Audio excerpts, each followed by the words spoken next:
Assalamualaikum warahmatullahi wabarakatuh. Alhamdulillahirrabbilalamin. Nahmaduhu wa nasta'inuhu wa nastaghfiruhu wa na'udzu billahi min syururi anfusina wa min sayyiati a'malina. May yahdihillahu fala mudhillalah wa may yudlilhu fala hadiyalah. Amma ba'du. Marilah kita panjatkan puji dan syukur kehadirat Allah Subhanahu wa Ta'ala yang telah memberikan nikmat kesehatan lahir dan batin kepada kita semua. Sholawat dan salam tidak lupa kita kirimkan kepada junjungan kita Nabiullah Muhammad Sallallahu Alaihi Wasallam yang telah mengantarkan umat manusia dari zaman kegelapan menuju pada zaman yang terang benderang. Semoga kita semua termasuk hambanya yang taat yang berhak mendapatkan syafaatnya di hari akhir kelak. Amin ya rabbal alamin. Halo teman-teman semua, apa kabar? Perkenalkan, saya Devi Dilalatul Haq, mahasiswi UIN Sunan Kalijaga, Prodi Ilmu Komunikasi semester 1, Fakultas Ilmu Sosial dan Humaniora. Pada kesempatan kali ini, saya akan meresensi buku guna untuk memenuhi tugas akhir semester saya, mata kuliah Bahasa Indonesia, mengenai buku yang berjudul Kitab Sejarah Sastra Indonesia. Buku ini terbit pada tahun 2014 di Yogyakarta oleh penerbit Ombak. Buku ini juga memiliki 400 halaman, terdiri dari 9 bab dan sudah termasuk daftar pustaka serta biografi penulis. Baik teman-teman semuanya, kenapa saya memilih buku ini? Karena buku ini sangat bagus sekali untuk diresensi. Sesuai judulnya, isinya mengandung sejarah lengkap sastra Indonesia. Sastra Indonesia merupakan satu dari sekian banyak ciri jati diri bangsa Indonesia. Mempelajari sejarah sastra penting bagi masyarakat Indonesia, minimal memahami sejarah sastra Indonesia. Karena selain melestarikan jati diri bangsa Indonesia, memahami sejarah sastra membuat masyarakat Indonesia mengetahui perkembangan sastra dari zaman ke zaman, dimulai dari awal mula sastra dan perjalanan sastra hingga sekarang. Dengan mempelajari sejarah sastra, kita juga bisa membedakan apa saja perbedaan dan persamaan antara karya sastra dari generasi ke generasi. Mempelajari sejarah sastra juga berarti menghargai karya-karya sastra dari pengarang-pengarang sastra lama yang sudah wafat. Kita juga bisa menjadikan karya sastra sebagai motivasi untuk perkembangan dan kemajuan bangsa Indonesia.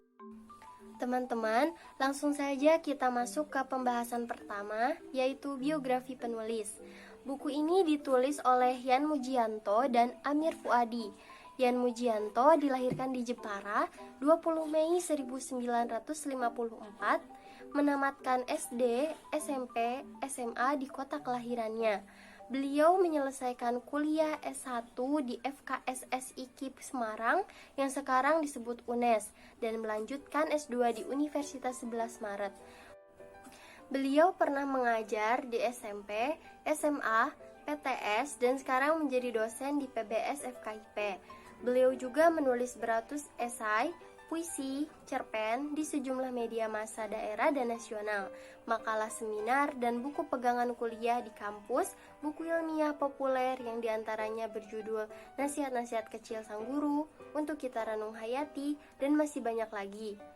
Antologi puisi yang berjudul Kampung Akhirat, Rumah Reformasi, dan masih banyak lagi, serta sejumlah antologi bersama penyair lain. Kemudian Amir Fuadi, lahir di Kediri 29 Juli 1952. Beliau menyelesaikan pendidikan S1 Pendidikan Bahasa dan Sastra Indonesia di IKIP Negeri Malang pada tahun 1978 dan pendidikan S2 Linguistik Minat Pendidikan Bahasa Pascasarjana di UNS pada tahun 2003. Beliau juga pernah menerbitkan artikel ilmiah antara lain kemampuan linguistik dan penguasaan diksi terhadap kemampuan menulis mahasiswa S1 Bahasa Indonesia FKIP UNS dan pembelajaran menulis siswa di SMA Negeri 1 Karanganyar atau penelitian tindakan kelas. Mengenai pemaparan isi buku ini terdapat 9 bab yang disampaikan di dalamnya. Pada bab pertama menjelaskan sejarah sastra Indonesia mengenai pengantar dan sejarah sastra sebagai sub-ilmu sastra.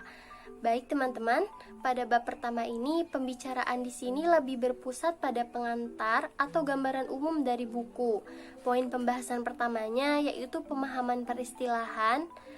Di sini dijelaskan bahwa sastra Indonesia adalah segenap cipta sastra yang ditulis dalam bahasa Indonesia yang memiliki roh keindonesiaan dan mengandung aspirasi dan kultur Indonesia. Latar cerita tidak terpandang pada wilayah Indonesia.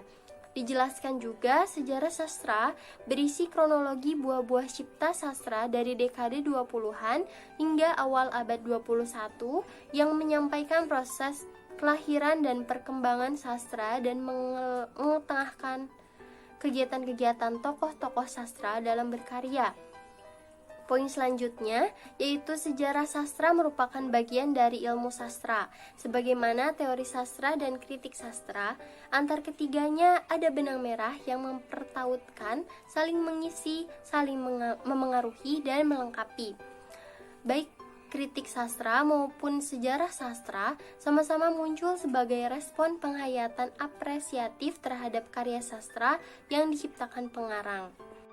Periodisasi sastra Indonesia diawali pada tahun 1920-an yang merupakan masa kelahiran, hingga sekarang abad 21 yang merupakan masa perkembangan.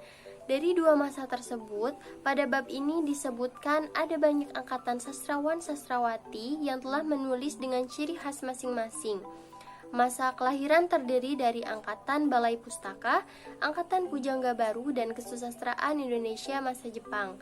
Sedangkan pada masa perkembangan terbagi atas Angkatan 45, Generasi Kisah, Angkatan 66 atau Generasi Manifest Kebudayaan, Angkatan 70-an, 80-an, 90-an, Angkatan 2000, dan awal abad 21. Pada bab ini pula dijelaskan apa kaitan antara sejarah sastra dengan teori sastra dan kritik sastra. Kemudian kedalaman makna dan keluasan wilayah apresiasi sastra serta tujuan mempelajari sastra, yang mana dengan tekun mempelajari sejarah sastra kita bisa memperoleh gambaran konkret mengenai perjalanan sastra Indonesia, proses kelahiran dan perkembangannya, riwayat dan kiprah tokoh-tokoh sastra, juga keluasan wawasan kesusastraan dan terbinanya apresiasi sastra. Bab kedua, mengenai Angkatan Balai Pustaka dan Pujangga Baru. Di sini dijelaskan tentang masa awal lahirnya kesusastraan Indonesia serta perkembangannya.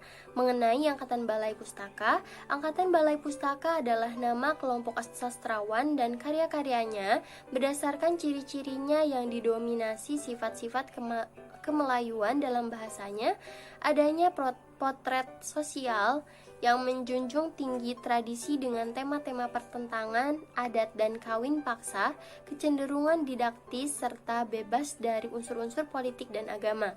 Pada bagian ini dijelaskan pula Balai Pustaka dan Perbenturan Budaya, juga membedah secara ringkas isi dari karya para sastrawan pada zaman itu, serta disebutkan secara lengkap siapa saja para sastrawan Angkatan Balai Pustaka beserta tanggal dan tempat kelahiran serta kematiannya, serta karya-karya yang telah diciptakan. Tak jauh beda dengan Angkatan Balai Pustaka, pada bagian Angkatan Pujangga Baru pun dijelaskan para pelopor Angkatan Pujangga Baru punya tekad bahwa bahasa dan kesusastraan Indonesia harus dibuat maju, berkembang, membawakan ciri keindonesiaan yang lebih merdeka, dinamis dan intelektual. Tak hanya itu, pada bagian ini juga disebutkan sastrawan-sastrawati yang meskipun berkarya pada tahun-tahun Pujangga Baru tetapi tidak digolongkan sebagai sastrawan Angkatan Pujangga Baru dikarenakan mereka mengorbit lewat jalur lain serta punya konsep yang berbeda dengan Pujangga Baru. Mereka dikenal sebagai pengarang dan penyair Islam. Yang ketiga, Angkatan Masa Jepang dan Angkatan 45. Menilik namanya, Angkatan Masa Jepang jelas terjadi ketika berlangsung penjajahan Jepang di Indonesia. Dijelaskan secara lengkap perkembangan sastra sejak tahun 1942 sampai 1945. Penamaan angkatan 45 dikaitkan dengan perjuangan revolusi fisik karena disadari eratnya hubungan antara sastra dengan nilai-nilai patriotisme. Sastra angkatan itu berderap seirama dengan liku derunya perjuangan merebut kemerdekaan, mempertahankan dan melestarikannya. Yang keempat, generasi kisah dan manifest kebudayaan. 50-an dan angkatan 66.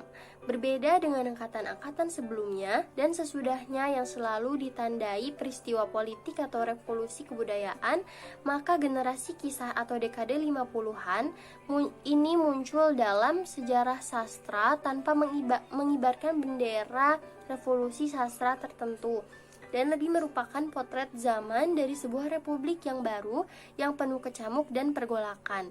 Situasi sosial politik yang keras ikut pula terpantul dalam beberapa karya generasi ini.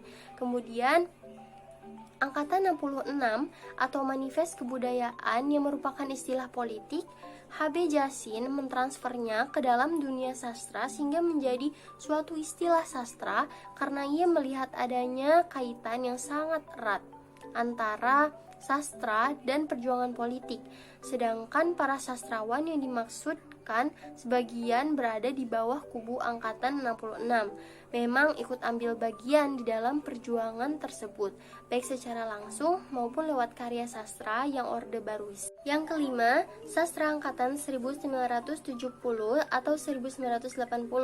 Dalam banyak hal, misalnya ide, diksi, dan teknik pengungkapan, sastra periode 1980 juga acap disebut dengan istilah sastra angkatan masa kini atau sastra generasi mutakhir. Pada bab ini dijelaskan mengenai puisi-puisi dekade 70-an atau 80-an, pemandangan umum warna dan tema puisi Indonesia dekade 70 sampai 80-an, struktur fisik puisi Indonesia periode 70 hingga 80-an, di antaranya puisi konvensional, semi konvensional, puisi yang prosais dan seperti paragraf, puisi simetris, dan lain-lain. Selain itu disebutkan pula struktur batin puisi dekade 70 sampai 80-an yang diantaranya rekaman peristiwa, potret alam, nilai keagamaan, puisi tasawuf, problem kehidupan, dan lain-lainnya. Bab ke-6, sastra dekade 90-an dan angkatan 2000. Pada masa ini banyak sekali muncul pengarang wanita. Mereka umumnya menulis dengan ungkapan perasaan dan pikiran yang tajam dan bebas. Pada bab ini pun disebutkan mengenai ciri-ciri sastra angkatan 2000. Yang ketujuh, kristal atau karya-karya terpenting sastra Indonesia dari masa ke masa. Pada bab-bab sebelumnya telah disampaikan periodisasi kesusastraan Indonesia diawali dari angkatan Balai Pustaka yang mulai berkiprah pada era 20-an sampai angkatan 2000 sekarang ini. Pada masa masing-masing angkatan atau periode muncul hasil-hasil karya sastra yang penting dan monumental yang dikarang oleh sastrawati terkenal, baik berbentuk prosa fiksi, puisi maupun naskah drama. Karya sastra pada masing-masing angkatan atau periode memiliki ciri-ciri tertentu. Nah, pada bab ini akan dijelaskan secara lebih lengkapnya mengenai siapa saja tokoh dan ciri-cirinya dari masa ke masa.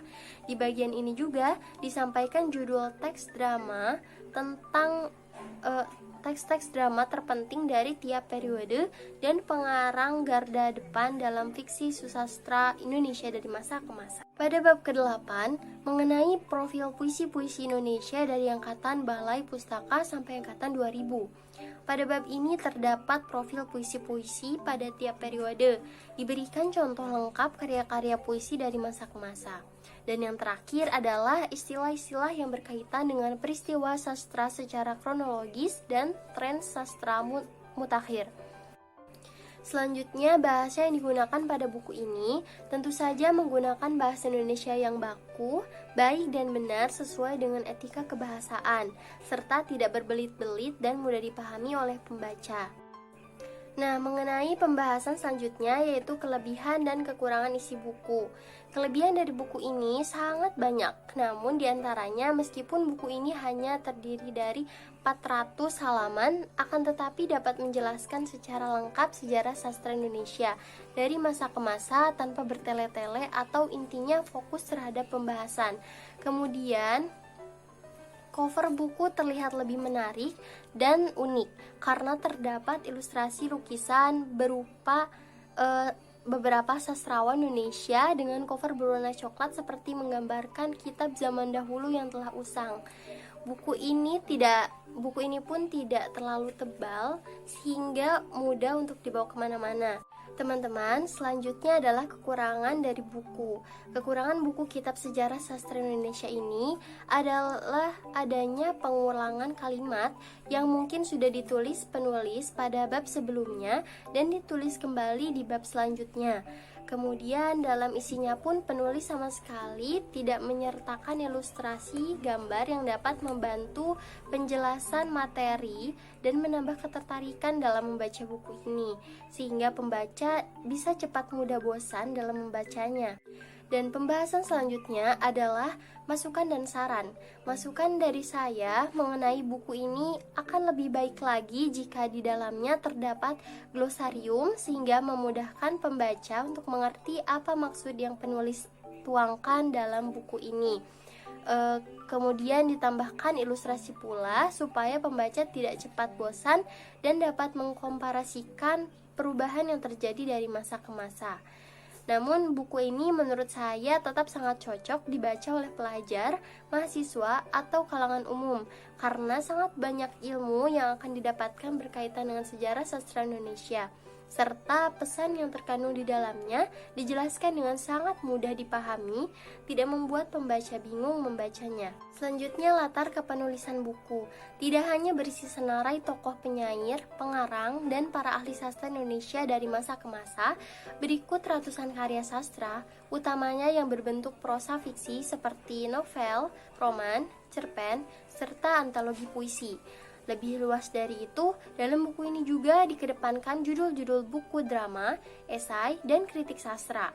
Di bagian tertentu, buku ini juga mengedepankan proses kreatif sastrawan-sastrawati, profil puisi terpenting karya penyair dari masing-masing angkatan atau periodisasi sastra, sejumlah istilah monumental dalam sejarah sastra, serta tren sastra Indonesia mutakhir. Langkah ini dimaksudkan supaya para pembaca buku ini mendapatkan gambaran konkret tentang karya sastra.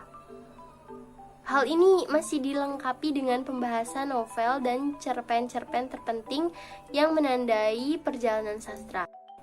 Dengan demikian, membaca buku ini diharapkan kita tidak terjebak sekadar penghafalan nama pengarang, penyair, pujangga, kritikus, esais, judul-judul novel, roman, teks drama, antologi puisi, kumpulan cerpen, serta buku-buku sastra ilmiah yang mereka tulis. Sekadar sebagai ornamen pendukung atau pelengkap atributif sejarah perjalanan sastra, buku ini juga terkandung apresiasi sastra atas karya sastra tertentu yang telah terabadikan dalam sejarah sastra Indonesia. Namun hal itu diharapkan memberi nuansa lain, menyemarakan dan memberi warna, sehingga membaca buku ini kita tidak hanya berjumpa dengan dimensi historis dunia sastra.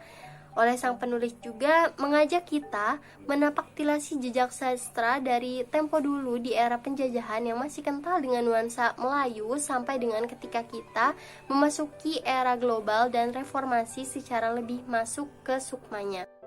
Cukup sekian resensi buku yang dapat saya sampaikan. Apabila terdapat banyak kesalahan, saya pribadi mohon maaf yang sebesar-besarnya. Terima kasih atas perhatiannya. Semoga video ini bermanfaat bagi teman-teman semuanya, khususnya bagi nilai saya pribadi. Wassalamualaikum warahmatullahi wabarakatuh.